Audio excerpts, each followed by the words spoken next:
Assalamualaikum warahmatullahi wabarakatuh.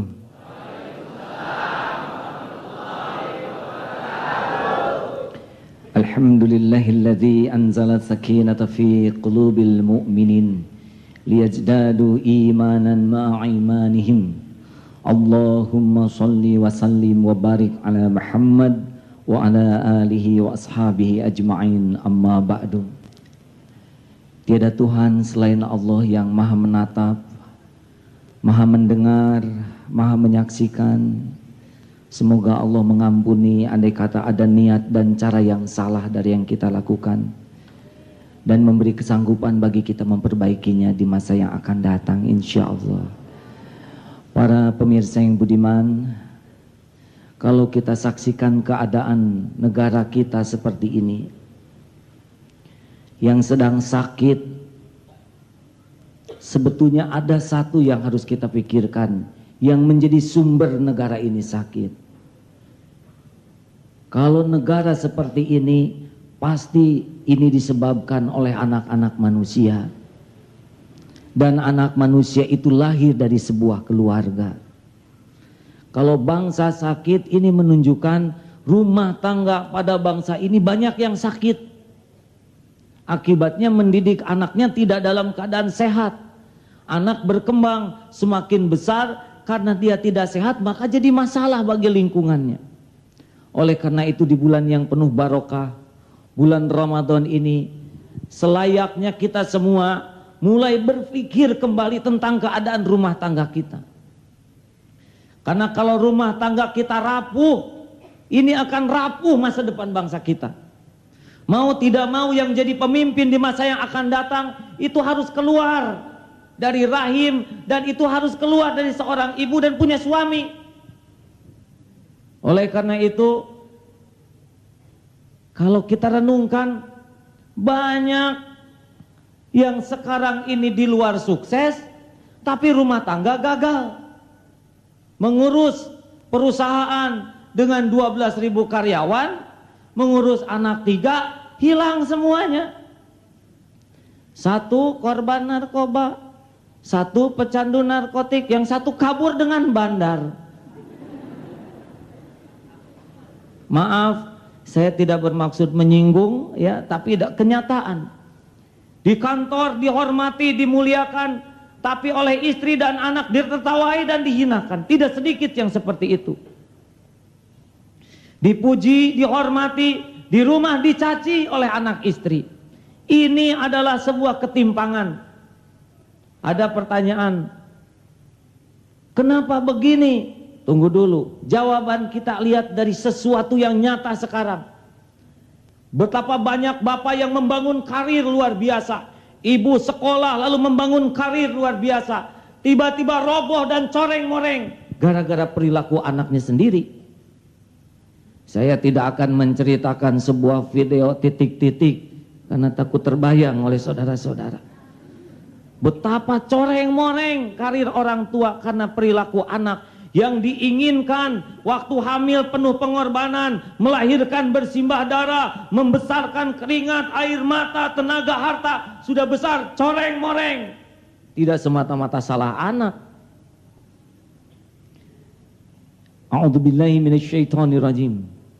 Ya ayyuhalladzina amanu inna min azwajikum wa auladikum aduwwan lakum fahdaruhum wa in taghfu wa tasfahu wa taghfiru fa innallaha ghafurur rahim. Innama amwalukum wa auladukum fitnah wallahu 'indahu ajrun 'azim. Shadaqallahul 'azim. Hei orang yang beriman, sesungguhnya di antara pasanganmu, anak-anakmu ada yang jadi musuh bagimu. Hati-hati, maafkan mereka, perbaiki mereka, dan mintakan ampunan kepada Allah. Sesungguhnya Allah Maha Pengampun. Sesungguhnya harta dan anak-anakmu adalah fitnah, cobaan. Oleh karena itu, maaf, saya lihat ini ada yang belum menikah ini. Ini kesempatan ceramah ini harus diperhatikan. Ada yang sudah menikah, maaf Bapak sudah kan? Maaf ini Pak ya. Atau ada yang belum, kenapa Bapak belum? Belum 3 kali, itu urusan Bapak. Tapi ini harus diingat ini, jangan bercita-cita bangsa ini bisa bahagia, sejahtera kalau kita tidak kembali membangun base rumah tangga yang kokoh. Saudara-saudaraku, kenapa rumah tangga jadi rapuh? Yang pertama memang dari persiapan pemilihannya juga tidak benar. Banyak rumah tangga yang dibangun mengandalkan cinta. Cinta kalau tidak di jalan Allah itu bisa hanya nafsu belaka. Kita sering mengatakan I love you. Sebetulnya kalau belum bernikah, cinta yang asli itu kan sesudah menikah. Kalau sebelum menikah itu aku bernafsu kepadamu, sebetulnya begitu. Insya Allah kalau kita nikah tak hanya mengandalkan cinta, tapi perhitungan yang benar-benar mantap demi masa depan. Hati-hati, ikhwan, jangan salah milih akhwat. Karena akhwat yang jadi istri kita harus terjaga. Kalau dia tidak terjaga nanti repot. Dia yang bakal ngurus anak kita, dia kurang ilmu, dia emosional, dia kurang akhlak. Seperti apa anak kita nanti? Diam, diam, mama tuh tidak suka kepada yang marah-marah. Pada saat yang sama anak mendapat pelajaran marah. Tok tok tok, bilangin mama nggak ada. Siapa yang belajar nipu? Kering telepon, shh, papa lagi keluar. Siapa yang ngajarin anak buat berdusta? Pilihlah seorang muslimah yang terjaga. Makanya, akhwat, hati-hati. Ini maaf. Pernah kan melihat sebuah botol yang ditutup tuh Pak, ada segelnya. Bagaimana tulisannya itu?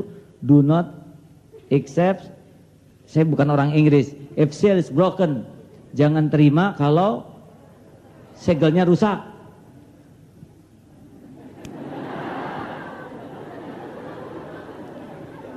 Saya harus hati-hati membahas ini. Hei akhwat, jaga diri baik-baik. Itu botol. Maha suci Allah yang menciptakan segel demi kemuliaan. Sudah, jangan diperpanjang, ini Ramadan. Kalau orang tidak bisa menjaga diri, subhanallah, ini peringatan supaya lebih hati-hati. Kalau dari awal mengandalkan cinta, hanya rupa, hanya harta, demi Allah, yang namanya harta kalau menjadi alat ukur pemilihan, harta itu yang akan jadi fitnah. Kalau hanya mengandalkan rupa, saya bertemu dengan orang yang dia menyesal memiliki istri cantik dan tidak sebanding dengan dia karena saya disangka supir, kata. Ibu bapak, tentu saja takdir kaya, takdir rupa ini sudah bagian dari Allah. Tapi sebaik-baik pilihan, lihatlah agamanya. Dan apa indikator dia mampu memahami agama dengan benar? Lihatlah akhlaknya. Karena agama itu alat ukurnya adalah kemuliaan akhlak. Jikalau bapak, kawan-kawan memiliki istri yang akhlaknya mulia, dilihat sejuk, didengar sejuk, cool, tenang hati ini. Tapi kalau punya istri yang horor, begitupun sebaliknya. Maka pemilihan dari akhlak, pemilihan dari kemuliaan akhlak itu akan menjadi awal rumah tangga yang baik. Dan akhlak itu biasanya lahir dari pemahaman agama yang benar dan pengamalan yang benar. Waktu menikah juga coba nikahnya itu yang disukai Allah. Jangan berhura-hura, pamer kekayaan. Wah, nyewa mobil yang mahal. Orang tahu itu nyewa, betul tidak?